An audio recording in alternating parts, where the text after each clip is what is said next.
Assalamualaikum warahmatullahi wabarakatuh. Pada kesempatan kali ini saya akan memaparkan materi yang berjudul analisis regresi pengaruh dosis pupuk organik puyuh terhadap pertumbuhan generatif tanaman cabai. Sebelum itu, perkenalkan, nama saya Ramadan Rizky Indra dengan NIM akhir 029. Pertama, latar belakang. Cabai merah merupakan tanaman hortikultura yang termasuk dalam famili Solanaceae. Cabai merah sangat dibutuhkan untuk membuat masakan karena mengandung banyak gizi seperti protein, lemak, karbohidrat, kalsium, vitamin A dan C. Pilihan terbaik untuk kotoran burung puyuh karena mengandung banyak NPK dan dapat digunakan untuk meningkatkan produksi tanaman cabai merah. Pemberian pupuk organik puyuh dapat berpotensi meningkatkan pertumbuhan dan memberikan hasil tanaman yang baik, namun hal tersebut perlu dilakukan penelitian yang lebih mendalam serta analisis yang spesifik untuk mengetahui efektivitas pengaplikasian pupuk organik puyuh terhadap pertumbuhan dan hasil generatif pada tanaman cabai. Rumusan masalah. Belum ada penelitian yang membuktikan bahwa pengaplikasian pupuk organik puyuh dapat berpengaruh terhadap pertumbuhan dan hasil generatif tanaman cabai, sehingga penelitian ini perlu dilakukan untuk memberikan bukti ilmiah tentang pengaruh dosis pupuk organik puyuh terhadap pertumbuhan generatif tanaman cabai. Tujuan dapat mengetahui pengaruh pemberian dosis optimal pupuk organik puyuh terhadap pertumbuhan generatif tanaman cabai. Materi 1. Morfologi tanaman. Morfologi tanaman adalah salah satu cabang ilmu botani tentang bentuk, susunan, dan struktur dari organ tumbuhan, terdiri dari batang tanaman, daun, bunga, buah, biji, dan akar tanaman. Syarat tumbuh tanaman cabai. 1. Iklim dan ketinggian tempat. Cabai merah bisa ditanam di dataran rendah maupun dataran tinggi, baik di lahan sawah maupun tegalan, dengan ketinggian 0 sampai 1000 mdpl. Secara umum, tanaman cabai tumbuh optimal di dataran rendah hingga menengah dengan ketinggian 0 sampai 800 mdpl. Yang kedua, suhu. Suhu optimal untuk pertumbuhan tanaman cabai merah adalah antara 25 sampai 27 derajat Celcius pada siang hari dan 18 sampai 20 derajat Celcius pada malam hari. Suhu malam yang turun di bawah 16 derajat Celcius dan suhu siang yang melebihi 32 derajat Celcius dapat menghambat proses pembuahan tanaman cabai. Yang ketiga, tanah. Tanaman cabai merah paling cocok tumbuh di tanah yang memiliki tekstur remah dan gembur, tidak terlalu liat dan kaya akan bahan organik. Tanah yang sesuai untuk budidaya cabai memiliki pH antara 55 hingga 6,8 dengan pH optimal sekitar 6,0 hingga 6,5. 4. Kelembaban. Pertumbuhan cabai memerlukan kelembaban yang tepat, dengan rentang ideal antara 50% hingga 70%. Tanaman cabai memerlukan pengairan yang cukup dan tepat.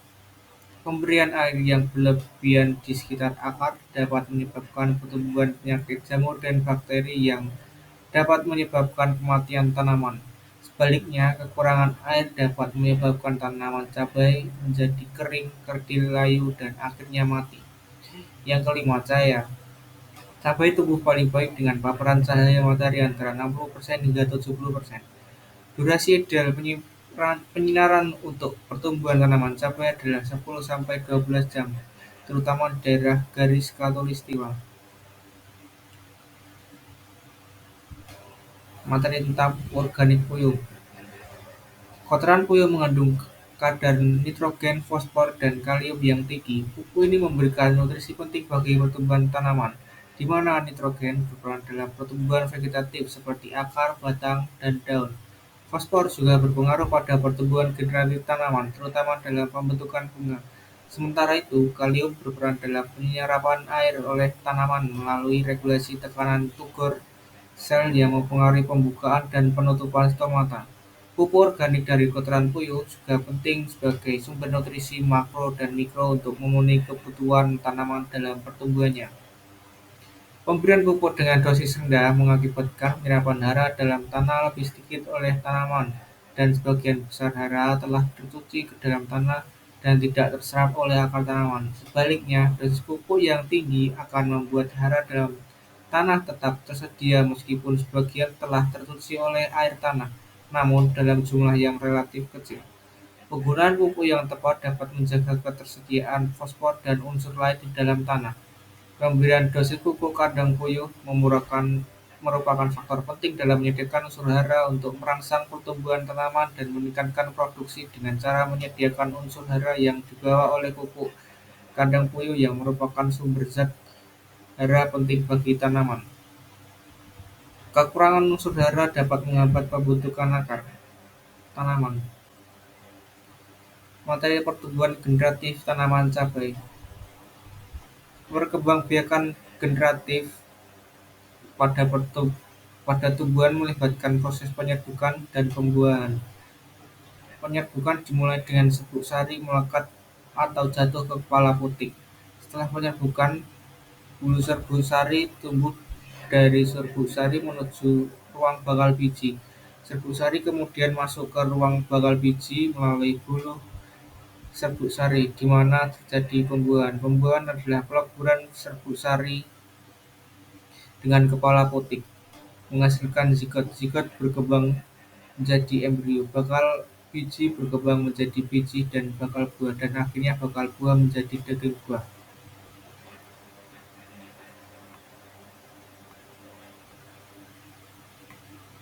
Fosfor sangat penting untuk meningkatkan pertumbuhan generatif, khususnya tahap awal pembentukan bunga. Proses yang penting karena menghasilkan biji yang menjadi sumber genetik bagi tanaman berikutnya. Selama fase ini, tanaman membutuhkan nutrisi yang cukup untuk mendukung pertumbuhan buah yang sehat. Pemberian pupuk yang tepat, baik dari segi jenis maupun dosisnya, akan sangat mempengaruhi kualitas dan kuantitas produksi buah cabai. Selama buah tumbuh, tanaman harus dipantau dan dirawat dengan cermat. Pengaturan air, pengendalian hama dan penyakit, serta pemangkasan yang tepat menjadi faktor kunci untuk memastikan pertumbuhan generatif yang optimal. Dengan perawatan yang baik, tanaman cabai akan menghasilkan buah dengan kualitas yang unggul, memberikan hasil panen yang memuaskan. Materi analisis regresi. Analisis regresi pada pertumbuhan tanaman cabai digunakan untuk memahami korelasi antara berbagai faktor seperti intensitas cahaya, suhu, kelembaban, dan jenis pupuk dengan hasil produksi cabai. Ini bermanfaat bagi petani dalam mengatur kondisi pertumbuhan agar panen lebih optimal. Dalam analisis ini, data-data tentang faktor yang mempengaruhi pertumbuhan tanaman cabai dikumpulkan, seperti intensitas cahaya, suhu, kelembaban udara, dan jenis pupuk yang digunakan. Selanjutnya, metode statistik digunakan untuk menilai seberapa besar pengaruh masing-masing faktor tersebut terhadap pertumbuhan tanaman cabai. Kesimpulan, untuk mengetahui apakah ada perbedaan signifikan antara dosis pupuk organik puyuh dan pertumbuhan genetik tanaman cabai, maka analisis data dilakukan dengan menggunakan sidik ragam bertaraf 5%. Selanjutnya akan dilanjutkan melalui analisis regresi. Terima kasih. Wassalamualaikum warahmatullahi wabarakatuh.